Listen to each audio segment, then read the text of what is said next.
Je m'appelle Antonio Johnson, j'ai 35 ans et je suis un père divorcé de 2 enfants extraordinaires. Quand mon téléphone a vibré avec ce texto de maman, ne viens pas au mariage. Toi et tes enfants rendaient juste les choses gênantes, j'ai senti mon estomac se nouer. Ma sœur Jessica a répondu avec un emoji qui rit, suivi par une explosion de moquerie dans la conversation de groupe. Je suis resté calme, répondant simplement « Alors vous n'aurez pas besoin de ma carte pour le lieu ». Il n'avait aucune idée que ma société immobilière Prosper avait réservé ce lieu de rêve à 50 000 $ qu'il voulait. La conversation de groupe a continué de vibrer de rire, complètement inconscient de ce qui allait se passer ensuite.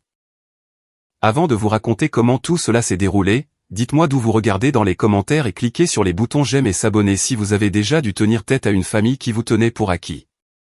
La vie avant tout ce drame était plutôt belle. Chaque matin commençait par le chaos organisé que j'avais appris à aimer. Faire en sorte qu'Emma, ma fille de 12 ans, finisse son petit déjeuner alors qu'elle était plongée dans un livre, et convaincre Jacques, mon fils de 10 ans, que oui, il devait absolument porter des chaussettes assorties pour aller à l'école. Mon ex-femme Stéphanie avait déménagé de l'autre côté de la ville avec son nouveau mari, Derek. Et bien que notre divorce il y a 3 ans ait été douloureux, nous avions réussi à créer une routine de coparentalité stable. Les enfants passaient la semaine avec moi et les week-ends avec elle, un emploi du temps qui convenait à tout le monde. Mes journées chez Johnson Development Group étaient chargées mais épanouissantes. J'avais bâti l'entreprise à partir de rien après l'université. Et maintenant, j'avais un bureau avec des baies vitrées donnant sur le centre-ville. Nous nous spécialisions dans la revitalisation de propriétés abandonnées et venions de terminer notre plus grand projet à ce jour, la conversion d'une ancienne usine en appartement de luxe qui s'était vendue avant même la fin de la construction. Ce n'était pas seulement un succès financier. Nous changions le paysage de la ville pour le mieux. Ma relation avec ma mère, Barbara, avait toujours été proche, du moins quand mon père était en vie. Papa avait été le tampon entre la nature plus critique de maman et le reste d'entre nous. Il est décédé il y a 6 ans d'une crise cardiaque, laissant maman veuve à 52 ans. Pendant les premières années après sa mort, nous nous sommes en fait rapprochés. Je l'emmenais dîner le dimanche et elle gardait les enfants quand Stéphanie et moi avions besoin d'une soirée. Quand le divorce est arrivé, elle a été d'un grand soutien au début, m'aidant avec les enfants pendant que je luttais pour équilibrer la monoparentalité et la gestion de mon entreprise. Les choses ont commencé à changer il y a environ 2 ans, quand elle a rencontré Harold Wilson lors d'un gala de charité. Harold avait 60 ans, possédait une chaîne de concessionnaires automobiles et avait ce genre d'assurance qui frisait l'arrogance. Leur relation a évolué rapidement. En 6 mois, il avait convaincu maman de vendre sa maison de 30 ans et d'emménager dans son manoir sur les collines. Nos dîners du dimanche sont devenus moins fréquents, toujours avec des excuses sur l'emploi du temps chargé d'Harold ou les voyages qu'il lui faisait faire. Ma sœur Jessica, 32 ans et célibataire, s'est adaptée à ces changements bien différemment de moi. Elle s'était bâtie une carrière d'influenceuse sur les réseaux sociaux, postant sur la mode et le style de vie de luxe. La richesse d'Harold l'impressionnait, et elle s'est rapidement alignée sur lui et son cercle. Jessica et moi étions proches autrefois. Malgré nos personnalités différentes, elle était extravertie et sociable tandis que j'étais plus réservé et concentré. Mais à mesure que l'influence d'Harold sur maman grandissait, Jessica est devenue de plus en plus distante de moi et plus critique de mon style de vie familial, ennuyeux.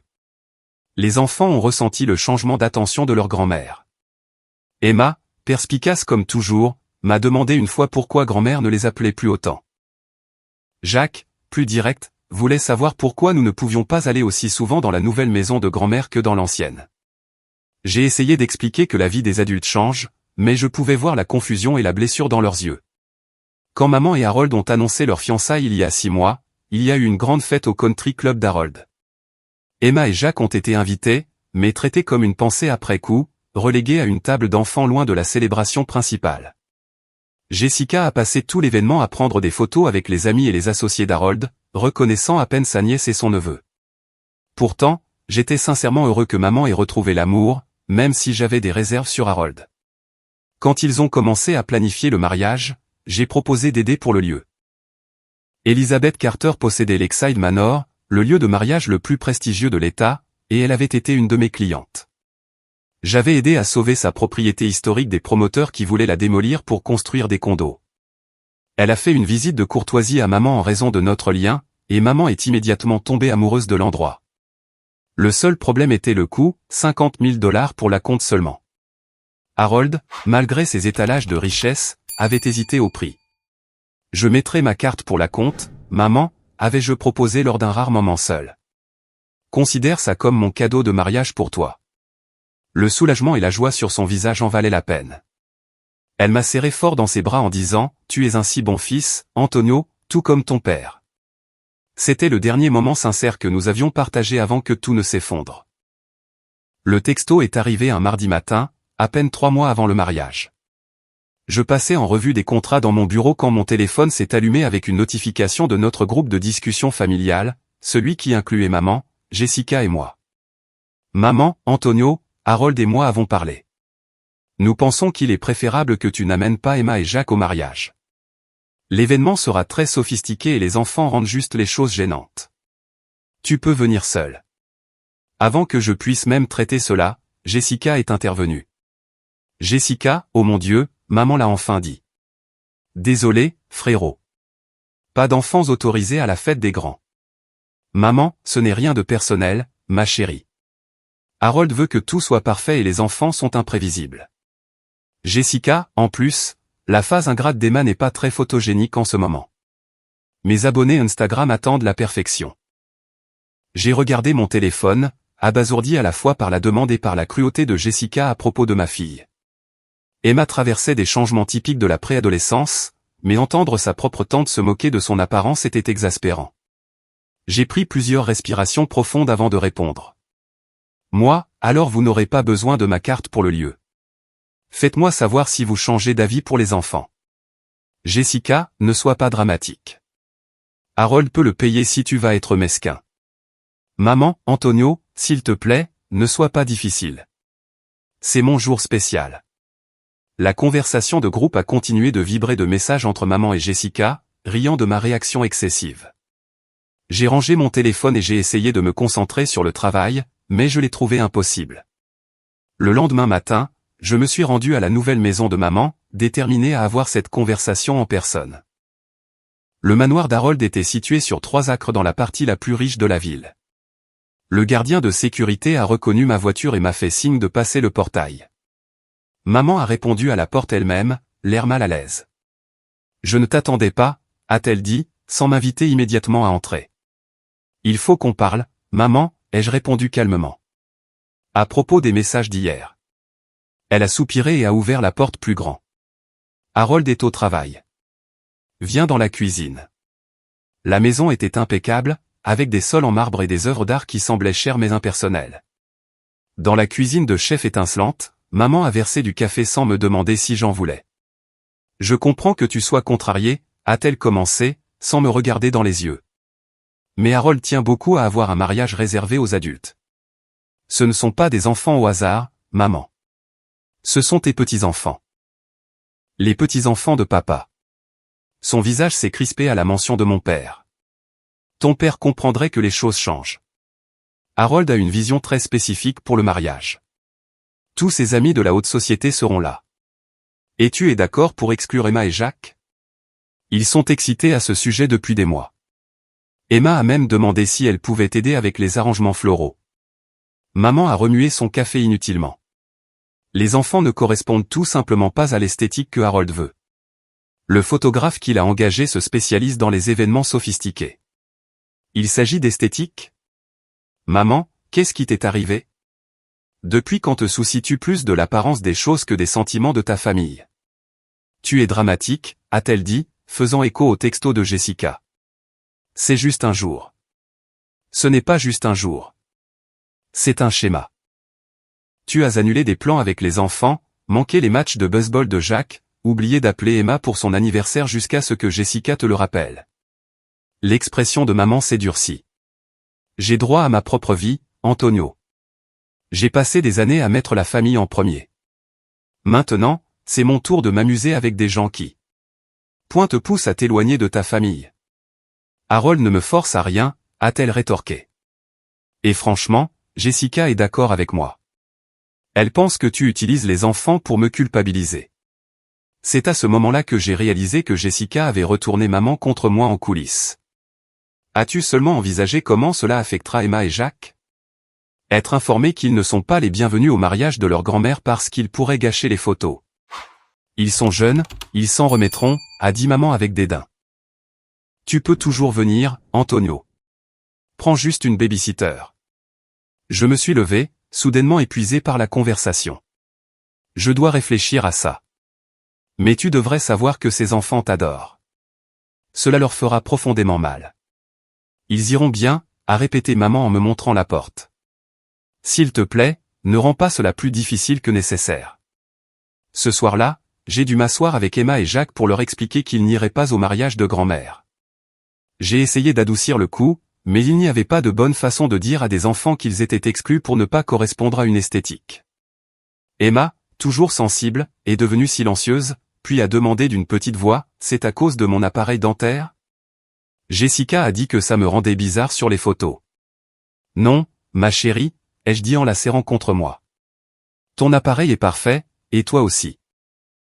C'est à cause de grand-mère et d'Harold qui font de mauvais choix, pas de toi. » Jacques était plus ouvertement en colère.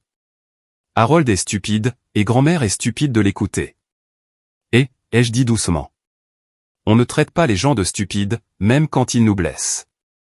Mais c'est normal de se sentir en colère. Je suis aussi assez en colère. Cette nuit-là, après qu'il se soit couché, j'ai appelé mon meilleur ami Marcus pour me défouler. Nous nous sommes retrouvés chez Rilees, le bar où nous nous retrouvions depuis l'université. Elle a vraiment dit ça, a demandé Marcus, incrédule, après que j'ai raconté la conversation sur ses propres petits-enfants. Mot pour mot, ai-je confirmé en sirotant ma bière. Et Jessica l'encourage. Tu aurais dû voir les textos qu'elle envoyait. Mec, je n'ai jamais aimé ce Harold, mais là, c'est un autre niveau. Qu'est-ce que tu vas faire pour le paiement du lieu? J'ai soupiré. Je ne sais pas encore. Une partie de moi veut retirer ma carte immédiatement, mais je ne veux pas m'abaisser à leur niveau. Peut-être que maman reviendra à la raison. Et si elle ne le fait pas? A insisté Marcus. Alors je devrais décider si je vais même assister à un mariage où mes enfants ne sont pas les bienvenus. Et ta sœur? Jessica a fait son choix. Elle voit Harold comme son ticket pour la haute société qu'elle a toujours voulu. Si jeter sa nièce et son neveu sous un bus l'aide à y arriver, elle le fera sans hésiter. Marcus a secoué la tête. La famille, mec. On ne peut pas vivre avec eux. Ouais, ai-je acquiescé. Et parfois, il faut vivre sans eux. Malgré ma colère, j'ai décidé de rester civil pour l'instant. Ma réputation dans le monde des affaires était importante, et faire une scène ne ferait que blesser davantage les enfants. J'espérais encore que maman réaliserait ce qu'elle faisait et changerait d'avis. Les 2 semaines suivantes ont été tendues.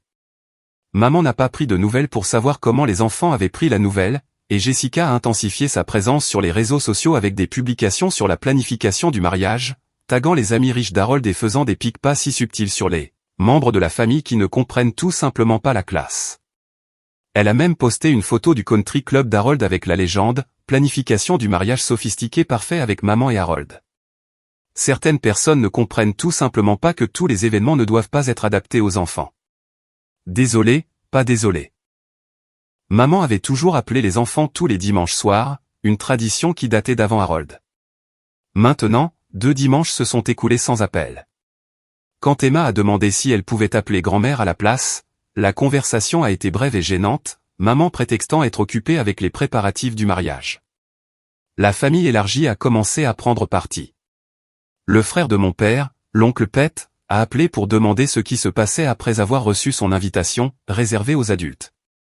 Quand j'ai expliqué, il a été consterné et a immédiatement dit que lui et tante Laura n'assisteraient pas. Mais le côté de la famille de ma mère s'est aligné sur ses souhaits, plusieurs cousins me disant que j'étais égoïste de ne pas comprendre à quel point ce jour était important pour elle. L'isolement grandissait, mais ce qui me dérangeait le plus, c'était de voir comment cela affectait Emma et Jacques. Emma avait toujours été extravertie, mais son professeur m'a envoyé un email, s'inquiétant de son repli sur elle-même en classe. Jacques, habituellement facile à vivre, s'est battu avec un camarade de classe qui avait dit quelque chose sur les enfants non désirés. Mon associé, David, a remarqué ma distraction lors des réunions et m'a coincé dans mon bureau un après-midi. Que se passe-t-il avec toi, Antonio? Tu as lu le même paragraphe de ce contrat 3 fois. Je lui ai confié la situation et sa nature pratique a traversé mon brouillard émotionnel. Ce Harold, j'ai entendu des choses sur lui dans les cercles d'affaires, a dit David en se penchant en avant. Il parle beaucoup, mais il y a eu des rumeurs sur des problèmes financiers dans ses concessionnaires, et ses 2 premiers mariages se sont mal terminés. Ça pourrait valoir la peine de creuser. Cela a piqué ma curiosité. J'ai commencé à faire des recherches discrètes parmi mes relations d'affaires, et ce que j'ai appris était troublant. Harold avait été marié 2 fois auparavant, pas une seule fois comme il l'avait dit à ma mère, et les 2 mariages s'étaient terminés avec les épouses éloignées de leur famille. Le fils de sa première femme ne lui avait pas parlé pendant des années avant son décès, et sa deuxième femme avait déménagé à l'autre bout du pays, laissant derrière elle des enfants adultes qui lui rendaient rarement visite. Une semaine plus tard, j'ai eu un coup de chance inattendu. Je déjeunais avec un investisseur potentiel au grand hôtel du centre-ville lorsque j'ai repéré une femme que j'ai reconnue comme Kimberly Wilson, la fille d'Harold de son premier mariage. Elle travaillait comme organisatrice de mariage et j'avais vu sa photo chez maman, bien que maman ait mentionné qu'elle et Harold n'étaient pas proches. Après la fin de mon déjeuner d'affaires, je me suis approché de sa table. « Excusez-moi, Kimberly. Je suis Antonio Johnson, le fils de Barbara. » Son expression est passée de la politesse professionnelle à la reconnaissance. Le fils avec les enfants qui ne sont pas invités au mariage. Les nouvelles voyagent vite, ai-je dit en essayant de garder un ton léger. Elle a fait un geste vers la chaise en face d'elle. Mon père s'assure que je sache exactement qui ne vaut pas la peine d'être inclus. Veuillez vous asseoir. Au cours des 30 minutes suivantes, Kimberly a partagé des informations qui ont confirmé mes pires craintes. Harold avait un schéma d'isoler ses nouvelles épouses de leurs enfants, en particulier ceux qui avaient des ressources que les épouses pourraient partager avec leur famille au lieu de lui. Il l'a fait à ma mère, puis à Mara, sa deuxième femme, a expliqué Kimberly. Ça commence par des plaintes sur les enfants, puis ça passe au contrôle de l'accès, puis à la manipulation financière. Au moment où elles réalisent ce qui se passe, elles ont perdu à la fois leur argent et leurs liens familiaux. Pourquoi me dites-vous ça, ai-je demandé. Cela ne créera-t-il pas de problème entre vous et votre père? Kimberly a eu un triste sourire. Nous n'avons pas eu de relation depuis 15 ans. Je ne suis invité au mariage que pour les apparences. Je juste. Elle a hésité. J'ai vu ce que ça a fait à ma mère, de perdre le contact avec moi et mon frère. Votre mère a l'air gentille. Je détesterais voir l'histoire se répéter complètement. Comme si la situation n'était pas assez difficile, Jessica a choisi ce moment pour intensifier ses attaques. Elle a somehow obtenu des textos privés que j'avais envoyés à maman exprimant mon inquiétude à propos d'Harold et a partagé des captures d'écran dans le groupe de discussion familiale, ajoutant son propre commentaire moqueur. Jessica, regardez ce qu'Antonio a dit sur Harold derrière le dos de tout le monde. C'est ça, être le plus mature. Elle a suivi cela d'un flot de messages me peignant comme jaloux de la richesse et du succès d'Harold. Maman ne m'a pas défendu, répondant plutôt, Antonio, je suis très déçu de toi. Harold n'a été que généreux avec cette famille. La goutte d'eau qui a fait déborder le vase est arrivée lorsque Jessica a assisté à un barbecue familial chez l'oncle Pete, l'un des rares membres de la famille qui essayait encore de rester neutre. Emma et Jacques étaient là, et Jessica a passé l'après-midi à prendre des selfies avec divers membres de la famille, mais en excluant ostensiblement Emma. Quand Emma a finalement demandé à être sur une photo, Jessica a dit à voix haute, « Désolé, j'essaie de garder mon esthétique de médias sociaux cohérente. Peut-être quand cet appareil dentaire sera enlevé. » Emma s'est enfermée dans la salle de bain en pleurant. Au moment où je l'ai persuadée de sortir, Jessica était partie, publiant déjà les photos avec des légendes sur le « temps en famille », comme si Emma et Jacques n'existaient pas. Ce soir-là, j'ai reçu un appel inattendu de Margaret, Maggie, Thompson, la meilleure amie de ma mère depuis le lycée. Maggie avait toujours été comme une tante pour moi, bien que nous l'ayons moins vue depuis l'arrivée d'Harold. Antonio, j'ai essayé de rester en dehors de ça, a-t-elle commencé, sa voix basse, comme si elle craignait d'être entendue. Mais les choses ne vont pas bien avec ta mère. Harold l'a changée d'une manière qui me fait peur. Que veux-tu dire? Elle n'a pas le droit de prendre des décisions sans vérifier d'abord avec lui. Il surveille ses appels téléphoniques, ses dépenses. La semaine dernière, elle voulait acheter un cadeau d'anniversaire pour Jacques, et Harold lui a dit que c'était inutile puisque le garçon a assez de jouets. Ma prise sur le téléphone s'est resserrée. Pourquoi me dis-tu ça maintenant, Maggie? Parce qu'hier, elle m'a montré le plan de photo de mariage conçu par Harold. Tu y es à peine, et les enfants ne sont pas mentionnés du tout. Quand j'ai posé des questions sur les photos de famille, elle a dit qu'Harold pensait qu'il valait mieux se concentrer sur l'avenir, pas sur le passé. Antonio, je crains qu'elle ne le regrette, mais il pourrait être trop tard d'ici là. Après avoir raccroché, je suis resté assis dans mon bureau à domicile, fixant le mur. Les enfants dormaient au bout du couloir, mais je me sentais plus éveillé que jamais. Quelque chose devait changer. Un mois avant le mariage, maman m'a envoyé un texto m'invitant à dîner chez elle. Juste les adultes, a-t-elle précisé inutilement. Harold pense qu'on devrait mettre les choses au clair avant le mariage. J'ai envisagé de refuser, mais j'ai décidé que c'était peut-être ma dernière chance de la raisonner. Marcus a proposé de garder Emma et Jacques, et je me suis rendu au manoir avec un nœud de tension dans l'estomac. La voiture de Jessica était déjà dans l'allée circulaire quand je suis arrivé. À l'intérieur, la salle à manger formelle était dressée avec la porcelaine coûteuse d'Harold. Maman m'a embrassé sur la joue avec raideur. Harold m'a offert une poignée de main ferme, et Jessica a souri narquoisement derrière son verre de vin. Antonio, c'est bien que tu te joignes à nous, a dit Harold en prenant sa place à la tête de la table. Barbara craignait que tu ne sois encore contrarié par notre politique réservée aux adultes. Je suis ici pour maman, ai-je répondu simplement, acceptant le verre d'eau, et non de vin, qui avait été posé à ma place. Tout au long de l'entrée, Harold a dominé la conversation, parlant de ses succès commerciaux et des personnes importantes qui assisteraient au mariage. Jessica buvait chacune de ses paroles tandis que maman hochait la tête, me jetant de temps en temps un coup d'œil comme pour vérifier ma réaction. Quand le plat principal est arrivé, Harold a finalement abordé le sujet délicat. Maintenant, Antonio, à propos de tes enfants. Je comprends que tu sois déçu, mais tu peux sûrement voir qu'un événement sophistiqué comme notre mariage n'est pas un endroit approprié pour des jeunes. Le traiteur 5 étoiles, le quatuor à cordes, tout cela serait gaspillé pour des enfants. Avant que je puisse répondre, Jessica est intervenue. En plus, Emma traverse cette phase ingrate. Le photographe facture $2000 de l'heure. On ne peut pas avoir des appareils dentaires et de l'acné sur ces photos. J'ai posé ma fourchette avec précaution. Emma et Jacques sont des enfants bien élevés qui comprennent les occasions spéciales. Ils sont aussi de la famille, les seuls petits-enfants de maman et l'héritage de papa. Harold a agité la main avec dédain. Tout le monde dit que ces enfants sont bien élevés, et mentionner ton père n'est pas pertinent pour le jour de notre mariage. C'est pertinent pour maman, ai-je rétorqué en la regardant directement. Ou du moins ça l'était. Maman s'est déplacée, mal à l'aise. Antonio, s'il te plaît, ne rendons pas les choses difficiles. Ce n'est pas moi qui rends les choses difficiles, maman. Je demande juste pourquoi tu es d'accord pour exclure tes petits-enfants d'un des jours les plus importants de ta vie. L'expression d'Harold s'est durcie. J'ai été très tolérant avec ton attitude, Antonio. Barbara a expliqué à quel point tu as été difficile depuis ton divorce. Clairement, tu projettes ta propre relation ratée sur la nôtre.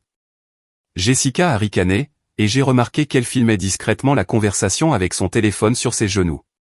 Ce n'était pas un dîner pour mettre les choses au clair. C'était une embuscade conçue pour me provoquer pour son contenu sur les réseaux sociaux. J'ai gardé mon sang-froid.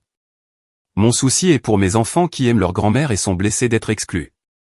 Il ne s'agit pas de moi. Oh, s'il te plaît, a interjeté Jessica. Tu es juste jaloux parce que maman est enfin heureuse sans avoir à garder tes enfants tous les week-ends. Certains d'entre nous ont de vraies carrières et des vies sociales. En parlant de carrière, a ajouté Harold avec un sourire narquois.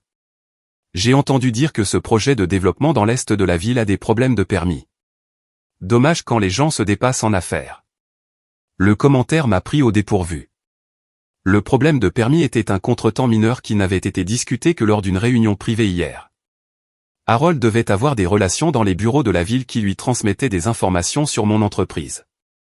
Mon entreprise va bien, merci, ai-je dit froidement. Et je suis heureux que maman ait trouvé quelqu'un. J'aimerais juste que ce quelqu'un apprécie la famille autant que papa. Le visage d'Harold s'est assombri. Laissons ton père en dehors de ça. D'après ce que Barbara m'a dit, c'était un sous-performant qui n'a jamais fourni la vie qu'elle méritait. Au moins, je peux lui donner la sécurité et le statut. La pièce est devenue silencieuse. J'ai regardé maman, attendant qu'elle défende papa, l'homme qu'elle avait aimé pendant 30 ans, qui avait travaillé à 2 emplois pour lui payer ses études d'infirmière, qui n'avait jamais manqué un seul de ses récitals de danse ou de mes matchs de baseball. Mais elle n'a rien dit, fixant son assiette. C'est à ce moment-là que quelque chose s'est brisé en moi. Pas avec un fracas, mais avec une finalité silencieuse. Je me suis levé lentement, posant ma serviette à côté de mon repas à peine touché. Maman, j'ai essayé d'être compréhensif. Je t'ai laissé de l'espace pour construire ta nouvelle vie avec Harold. Mais je ne resterai pas ici à écouter papa être manqué de respect. Et je ne continuerai pas à exposer mes enfants à la douleur d'être rejetés par leur grand-mère. Jessica a roulé des yeux de manière dramatique. Voilà l'acte de martyr. Je l'ai ignoré, gardant mon attention sur maman. Tu as un choix à faire. Tes petits-enfants aimeraient faire partie de ton jour de mariage. Tu leur manques. Mais si la vision d'Harold d'un mariage sophistiqué est plus importante que leurs sentiments, je dois respecter cette décision et prendre la mienne. Tu menaces de ne pas venir au mariage ? A demandé maman, retrouvant enfin sa voix. À cause de ça ? Je dis que je dois protéger mes enfants. S'ils ne sont pas les bienvenus à cet événement familial, alors peut-être que je dois reconsidérer ce que famille signifie maintenant. Harold s'est levé, le visage rouge de colère. C'est exactement le comportement manipulateur dont j'ai prévenu Barbara. Tu essaies de la faire choisir entre son bonheur et tes exigences.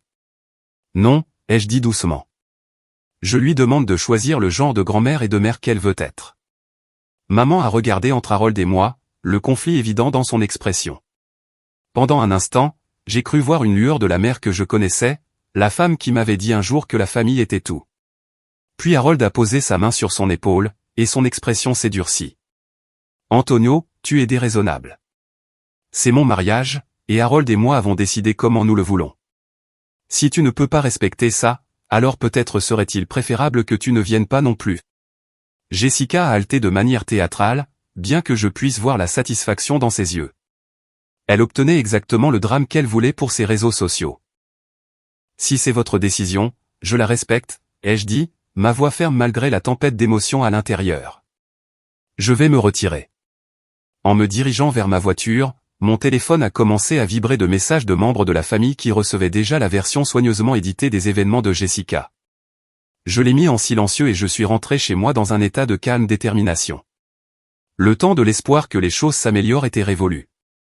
Maintenant, je devais agir. Tôt le lendemain matin, j'ai appelé David et je lui ai demandé de me retrouver au bureau avant que quiconque n'arrive. À 7h30, nous passions en revue mes options autour d'un café fort. Légalement, vous êtes dans votre droit, a confirmé David après que j'ai tout expliqué.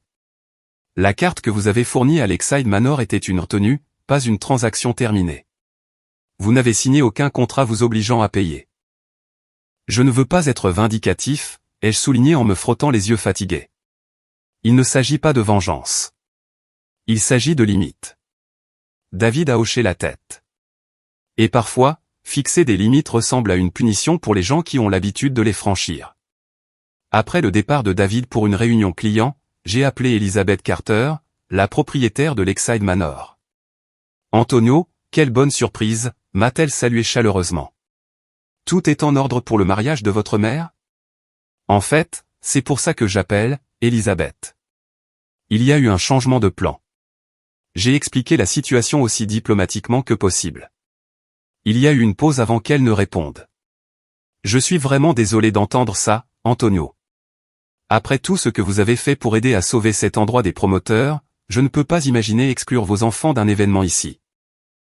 J'apprécie, mais je dois savoir quel est le statut de la retenue de paiement sur ma carte. C'est juste une retenue pour garantir la date, a-t-elle confirmé. Aucune charge n'a encore été traitée.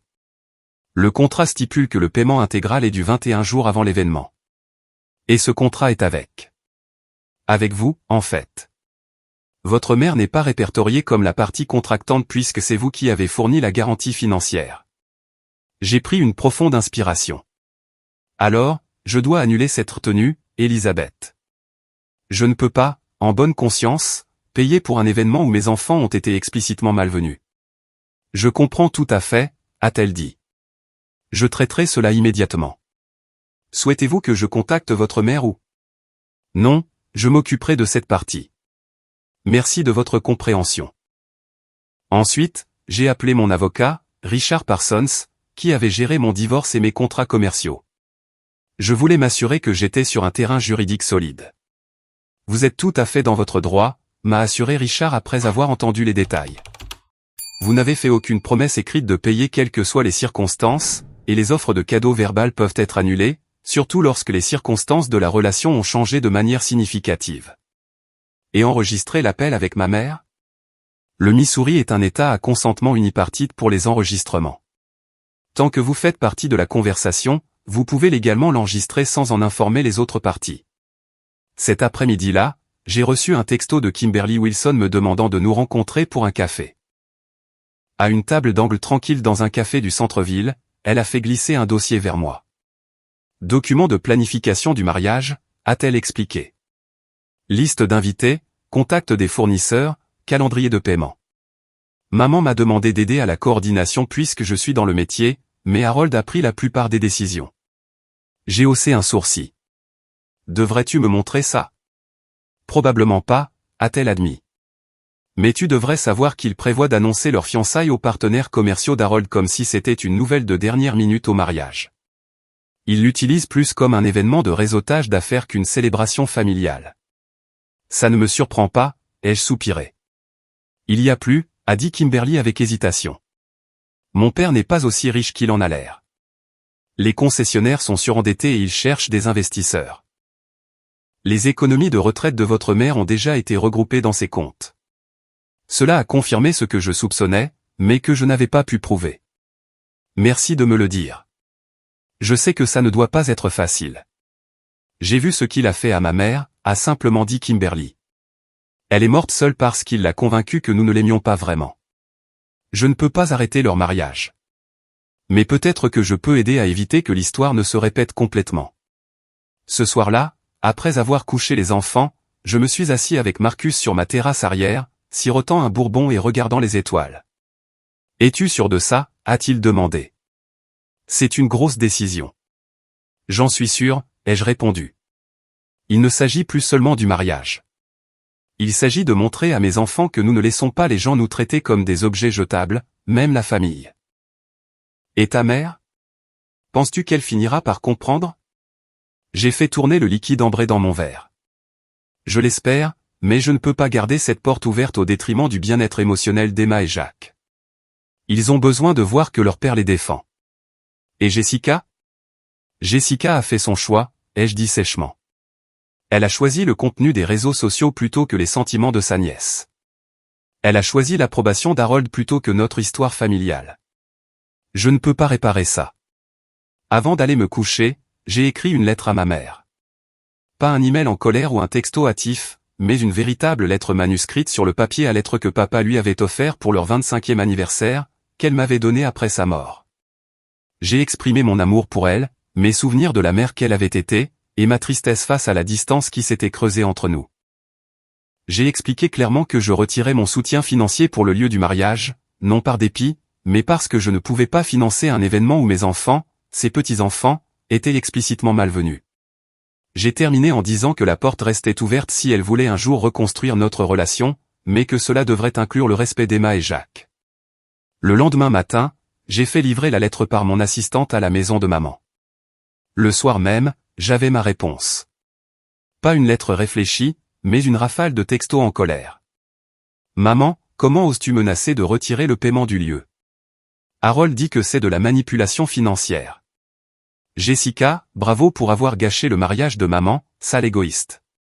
Harold dit qu'il peut facilement le payer de toute façon, donc ton petit jeu de pouvoir a échoué. Maman, j'attendais mieux de toi, Antonio. Harold est très déçu. Je n'ai répondu à aucun d'eux. À la place, j'ai appelé maman directement, avec la fonction d'enregistrement d'appel activée, comme me l'avait conseillé mon avocat. Maman, je voulais parler directement au lieu de texter, ai-je commencé quand elle a répondu. Il n'y a rien à discuter, Antonio. Tu es enfantin et vindicatif. Je suis désolé que tu le vois de cette façon, mais je ne peux pas payer pour un événement qui exclut activement mes enfants. Ce n'est pas vindicatif. C'est être un parent. Harold dit qu'il couvrira les frais, a-t-elle dit avec défi. On n'a pas besoin de ton argent. Très bien, ai-je répondu calmement. Je voulais juste être clair sur ma décision avant de contacter Elizabeth à Lakeside Manor pour retirer ma carte. Tu as changé, Antonio, a-t-elle dit, sa voix soudainement triste. Ton père serait si déçu. Cette pique était conçue pour blesser, et elle l'a fait. Mais je suis resté ferme. Papa m'a appris que la famille passe en premier. Toute la famille, y compris les enfants. Je ne fais que suivre son exemple.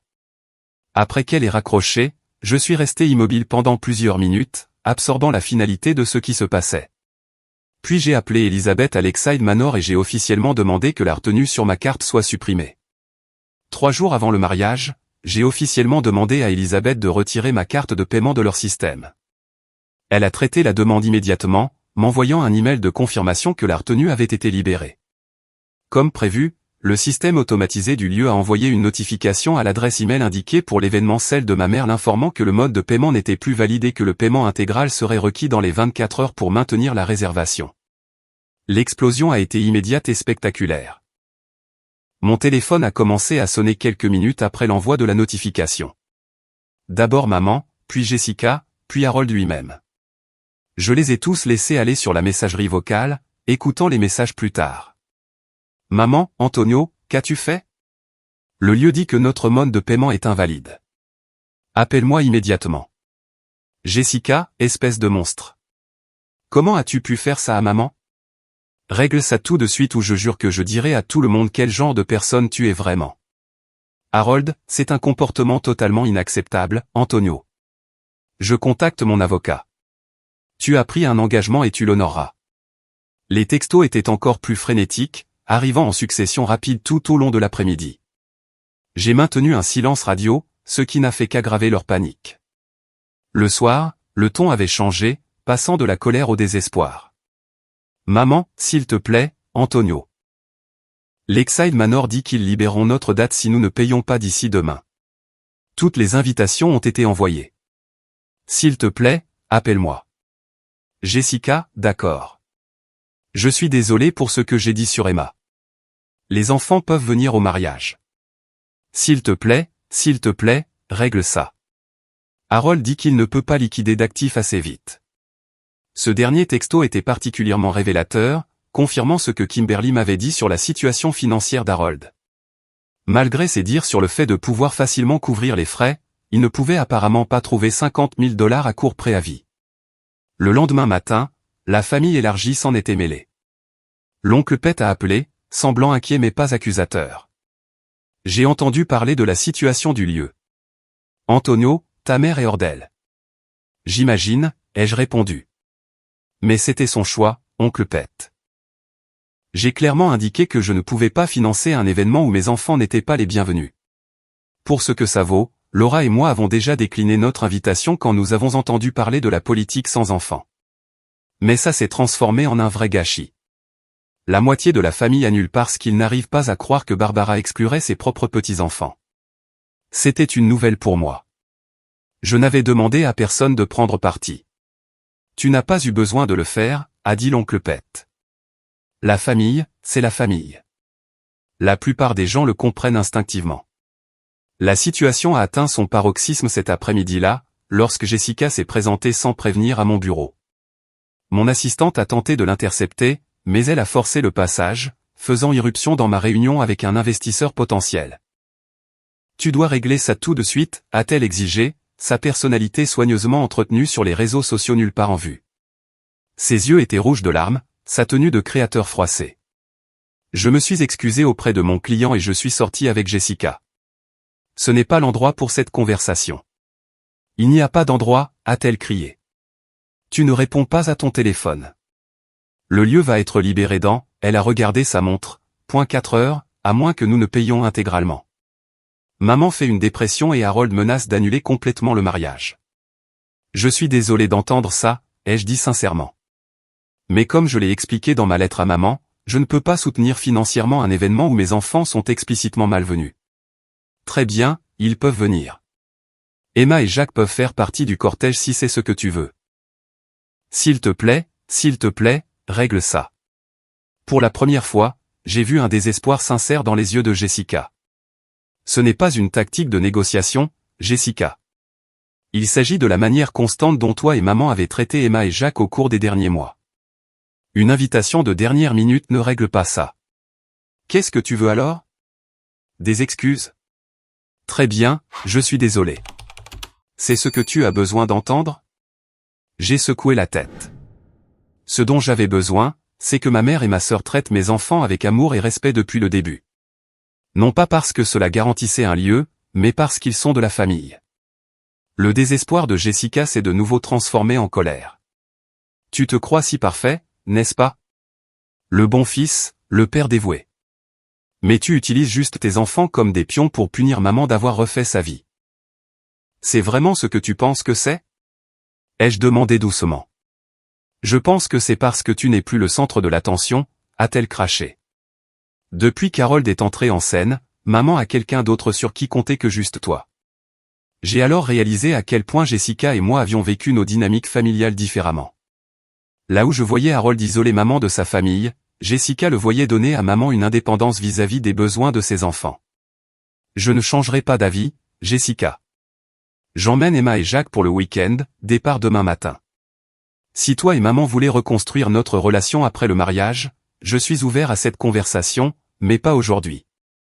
Jessica est sortie de mon bureau en trombe, manquant de renverser mon assistante dans sa rage. J'ai présenté mes excuses à mon investisseur, qui a été étonnamment compréhensif. Drame familial, a-t-il dit avec un signe de tête entendu. J'ai connu ça. Reprogrammons pour la semaine prochaine. Ce soir-là, j'ai annoncé à Emma et Jacques que nous partions pour un voyage improvisé à l'Océan Haven Resort, un hôtel en bord de mer à quelques heures de là. Je n'ai pas mentionné le mariage ou le drame, j'ai juste présenté cela comme une escapade amusante du week-end.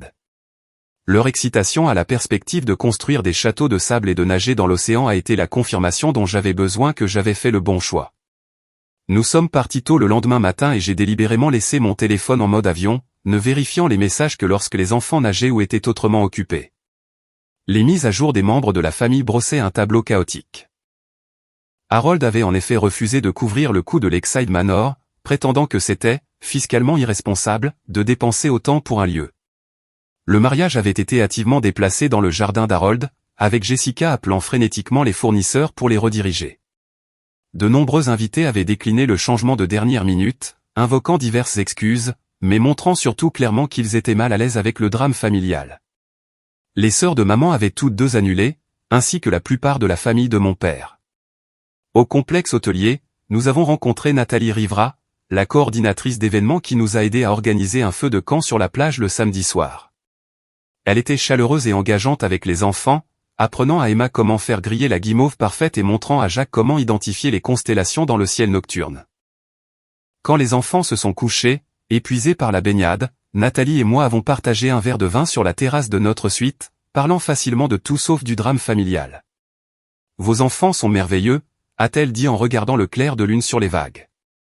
Ils ont de la chance d'avoir un père qui les priorise comme vous le faites. C'est moi qui ai de la chance, ai-je répondu, réalisant que je le pensais complètement.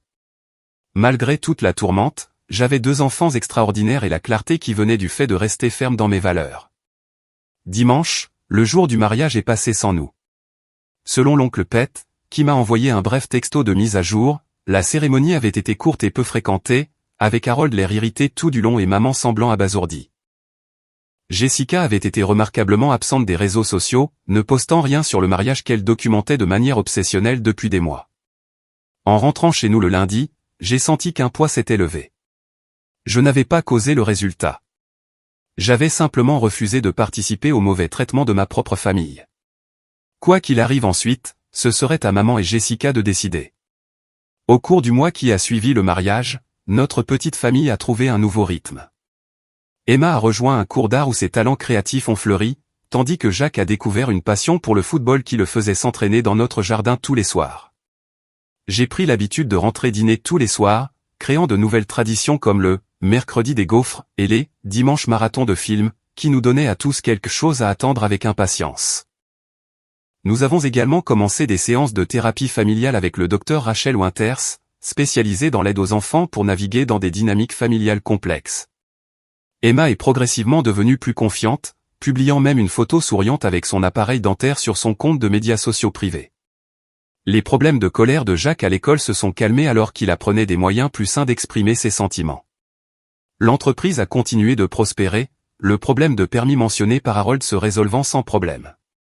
David et moi avons décroché l'investisseur qui avait été témoin de l'explosion de Jessica, ironiquement, parce qu'il était impressionné par la façon dont j'avais géré la situation avec calme.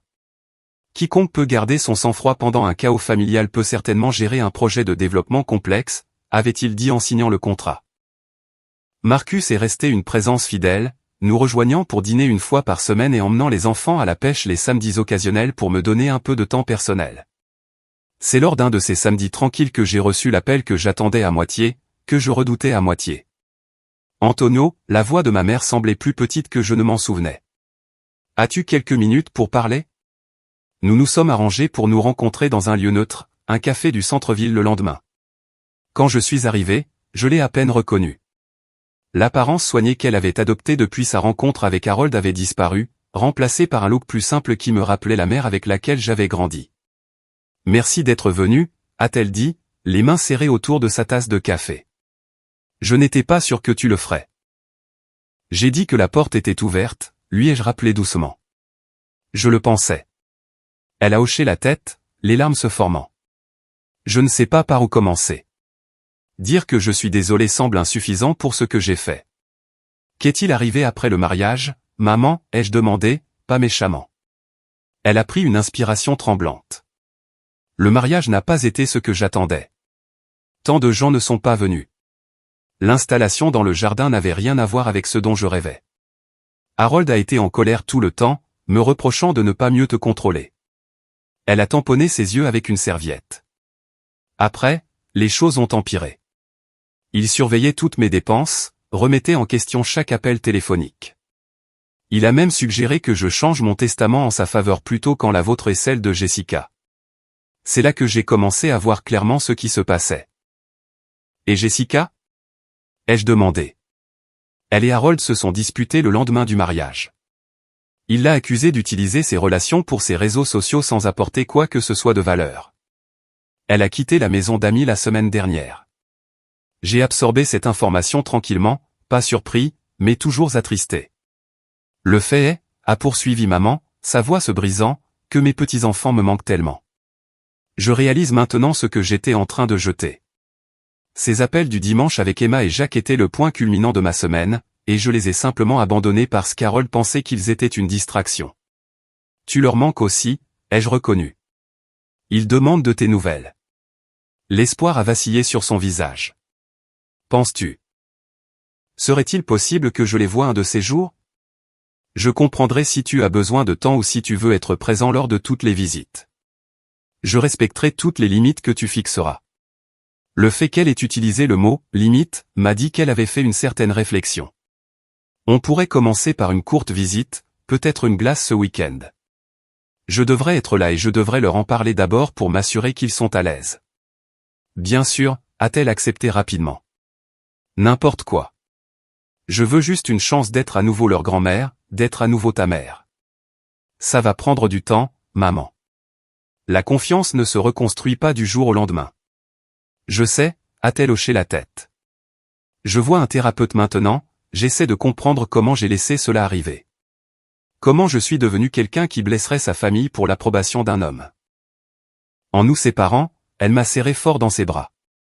Ton père serait si fier de toi, Antonio. La façon dont tu as protégé tes enfants, c'est exactement ce qu'il aurait fait. Cette simple reconnaissance de la mémoire de mon père signifiait plus que n'importe quelle excuse élaborée n'aurait pu le faire.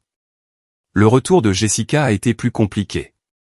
Sa première tentative de contact a été un texto qui disait simplement « Tu avais raison à propos d'Harold.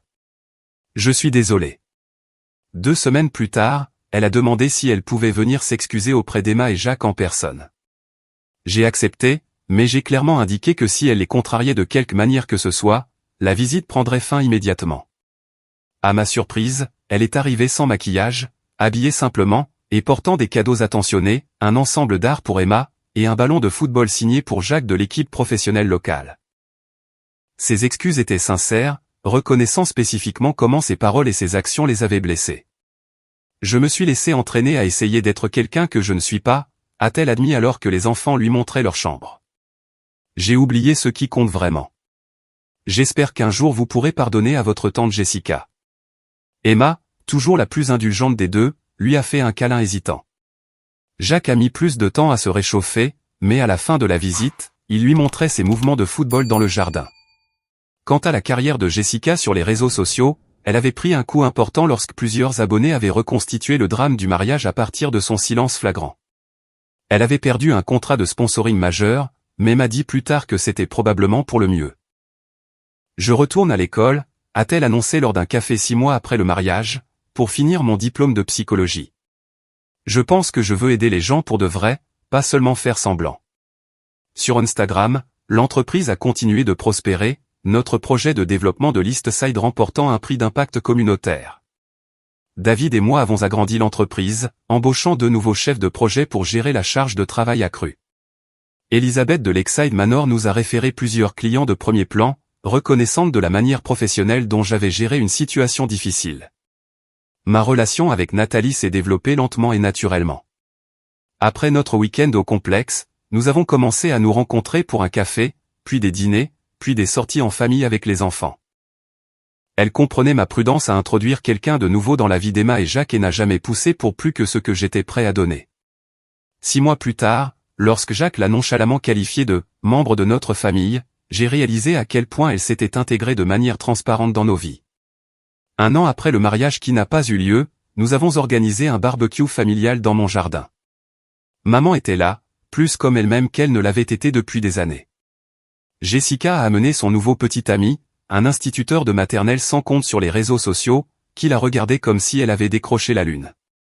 L'oncle Pet et la tante Laura sont venus avec leurs enfants et petits-enfants, Marcus et David avec leur famille, et Nathalie, maintenant officiellement ma petite amie, coordonnant des jeux pour tous les enfants. En regardant ce rassemblement, désordonné, bruyant, complètement non sophistiqué et absolument parfait, j'ai réfléchi à tout ce que nous avions traversé et aux leçons que j'avais apprises. Premièrement, se défendre et défendre ses enfants n'est pas égoïste. C'est nécessaire. Parfois, les limites les plus difficiles à fixer sont avec les personnes que nous aimons le plus. Deuxièmement, la vraie famille se définit par la façon dont les gens se traitent dans les moments difficiles, pas par les liens du sang ou les apparences sociales. Les personnes qui vous soutiennent quand il serait plus facile de s'éloigner, ce sont votre vraie famille. Troisièmement, se permettre d'être à nouveau vulnérable après une trahison demande du courage. Mais l'alternative, se fermer aux nouvelles connexions comme celle que j'avais trouvée avec Nathalie, est un risque bien plus grand. Et enfin, la paix qui vient de vivre selon ses valeurs vaut tout inconfort ou conflit temporaire. Mes enfants grandissaient en voyant que leur père les mettrait toujours en premier, que les émotions difficiles pouvaient être traitées sainement, et que le pardon était possible sans oublier les leçons apprises. Ce soir-là, après que tout le monde soit rentré chez soi et que les enfants soient au lit, je me suis assis sur le porche arrière avec Nathalie, nos mains entrelacées alors que nous regardions les étoiles. « Tu sais, » a-t-elle dit pensivement, « quand tu m'as raconté toute l'histoire du mariage pour la première fois, je ne pouvais pas croire que quelqu'un traiterait sa famille de cette façon. Mais en voyant tout le monde ensemble aujourd'hui, le chemin que vous avez tous parcouru, c'est assez remarquable. Ce n'était pas facile, ai-je admis. Il y a eu des moments où je voulais juste tout laisser tomber. Mais tu ne l'as pas fait. Tu as laissé la porte ouverte à la réconciliation, tout en restant ferme. C'est la vraie force. » Elle avait raison. Le chemin le plus facile aurait été de couper complètement les ponts. Le chemin le plus difficile, mais plus gratifiant, était de fixer des limites tout en maintenant la possibilité de guérir. Assis là, dans un silence confortable, j'ai ressenti une profonde gratitude pour ce voyage inattendu. De l'une des expériences les plus douloureuses de ma vie d'adulte était née la clarté, des relations plus fortes avec mes enfants, de nouvelles connexions avec des gens comme Nathalie, et finalement des relations plus saines avec ma mère et ma sœur. Parfois, les familles que nous construisons sur les cendres de la déception sont plus fortes que celles dans lesquelles nous sommes nés. Et parfois, si nous avons de la chance, elles peuvent devenir une seule et même chose. Avez-vous déjà eu à tenir tête à une famille qui vous tenait pour acquis? Comment avez-vous équilibré la fixation de limites avec le maintien de la porte ouverte à la réconciliation? Partagez votre expérience dans les commentaires ci-dessous. Et si cette histoire a résonné en vous, veuillez cliquer sur ce bouton j'aime et vous abonner pour entendre d'autres histoires de la vie réelle sur la famille, le pardon et la recherche de son chemin à travers des relations difficiles. Merci d'avoir écouté mon histoire. Et n'oubliez pas, Parfois les choix les plus difficiles mènent aux plus beaux résultats.